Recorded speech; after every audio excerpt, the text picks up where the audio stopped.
Hey, it's Mars. Welcome to another episode of The Dispatch. Hi, welcome to the new video series, Review, Analyze, and Discuss varying topics around James Bowie High or the Greater Austin community. Today we are having multiple guests come in and talk about their different stories. But since our last couple of videos, we decided that we should have a new name. So the new name is The Directoral. If you're in a hurry, here are the timestamps for today. Hope you enjoy. Moon Knight made his debut in 1975 in Werewolf by Night, a comic series following you guessed it, a werewolf, where he in the comic, Moon Knight is hired to kill the werewolf, but eventually he gets a change of heart and decides to fight his former employers and free the werewolf. After this, he gets his own series where it's introduced that Mark Spector has DID, which is dissociative identity disorder, and he has two alters, Jake Lockley, the cab informant, and Stephen Grant, the billionaire. He also gets a new aspect of Judaism introduced in his character because Mark Spector, unintentionally, is a Jewish name, and readers started sending that to the writers, and they eventually start getting more added into the character. And now this bizarre hero gets his own show and it's one of the best entries in the MCU so far. The show follows mild-mannered Stephen Grant, who discovers that he has another personality who fights crime as the crime fighter Moon Knight. Moon Knight got his powers from the Egyptian god Khonshu after making a deal in his temple. And Steven discovers this mystery as the viewer does, which I thought was a really interesting contrast to normal origin stories where you're finding how the superhero got his powers and how he became strong. But he does not know that himself, so he's trying to find that out in the same time that we are, which I thought was really cool. And then the story revolves around Mark and Steven alongside Mark's wife, archaeologist Layla, I'm not pronouncing this right, but Fowley, who must stop Arthur Harrow from unleashing Amit, the god of divine retribution, who kills people before they commit crimes. And on this journey, Mark also must confront his terrible past. Oscar Isaac is a fantastic actor. He's known for his roles in Star Wars, other Marvel properties actually, and Dune. He is able to sell that Mark and Steven are two distinct identities, despite being in the same body. With his body languages, his mannerisms, it reminds me of the Superman in 1970 something, with Christopher Reeves, and the way he changes his body from meek Clark Kent to strong and confident Superman. Lois, there's something I have to tell you. I'm really...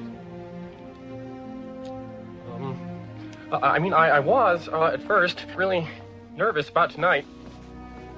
But then I decided, well, darn it, I was going to show you the time of your life. I really love that kind of difference between alter egos.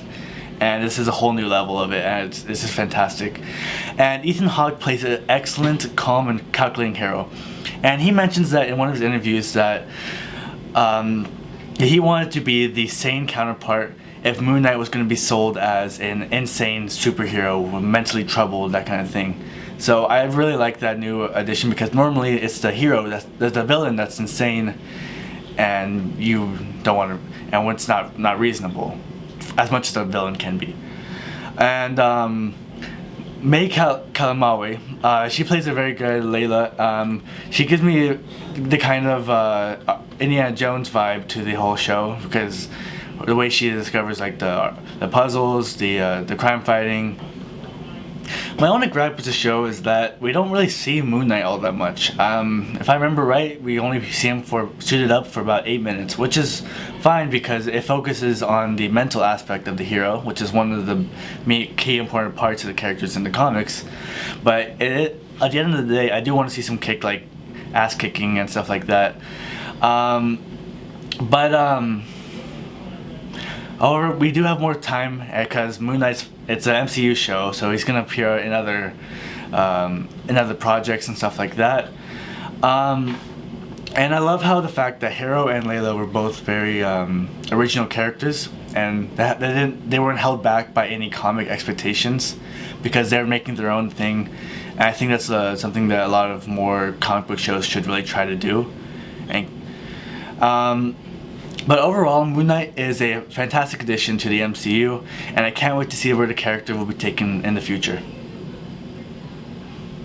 Thank you for watching my Moon Knight review. Next up, Austin Ikard. I totally said his name wrong. Hey, my name's Austin, and today I'm going to be talking about a couple underrated Call of Duties you should go back and play. I'm going to be giving my opinion and advice in this section. So starting off, I'm going to go back to 2017 with Call of Duty World War II. This game had a very inclined release, and I was very excited, and I even asked it for Christmas. The first time I played the game, the multiplayer was not the best, but the main thing I really did enjoy was the campaign. The campaign was amazing, it was very cinematic, and I go back and play it all the time. I played it like last week. I'd say the coolest part about the game is definitely the campaign, but also the headquarters system where you were in this third-person view where you could go there and open your drops and stuff like that. You could also go 1v1 players and talk to random people. It was very fun. Alright, so now we're going to go back to 2020, which was not the best year, but I think that a pretty good Call of Duty dropped, which was Call of Duty Black Ops Cold War. I remember watching the trailer for this game and saw the beta release date. I decided to actually pre-order the game, and I played it with all my friends, and we got to the max level in the beta. The weapons were super balanced, and the game barely lagged.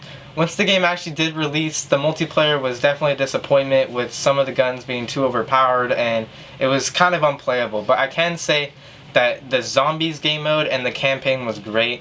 The zombies, like I remember playing that a lot, you know, over the night. It was really fun. And the campaign, I played a good amount of times. Not as much as the World War II campaign, but it was still great. The best thing I thought about this game is the final game mode, which is League Play. League Play I thought is great because you're there with only 3 other teammates. You sit there and you in a ranking system, you have competitor, advanced, expert, elite, and master, and you try to work your way up. Some of the weapons are removed too, so it's like playable compared to like multiplayer. And honestly, it's just a great time with limited game modes and not much to dislike about League Play. Alright, thank you for watching, and that was my section of underrated Call of Duties. Alright, now we're going to move on to Rachel's section of the video. Enjoy! Hello, today we are going to Brooklyn Bakeshop, which is a food truck located in Thicket Food Park. It's about a 10-minute drive from Bowie, and they're open from 9 to 2 on weekdays and 9 to 1 on weekends. The menu consists of many types of sandwiches, including bagels, biscuits, croissants, and brioche bread. Their menu also features interesting ingredients like smoked pepper jelly and hatch chili sausage. Their most popular items include their bagels, which come with everything bagels, plain bagels, and cheese bagels. Everything on their menu is under $14, making the food truck super affordable to students. But make sure you go earlier in the day as they run out of stock pretty quickly. Also nearby was another food truck that was serving coffee. We went there as well. They had a bunch of different coffees on their menu and it was really good. We got an everything bagel sandwich and a croissant sandwich, and they were super good. I would definitely recommend going. Thank you for watching this part of the video, and if you have any other recommendations for restaurant we should visit, let me know. Thank you for watching. Thank you for watching episode 3 of the Directoral. I hope to see you next year.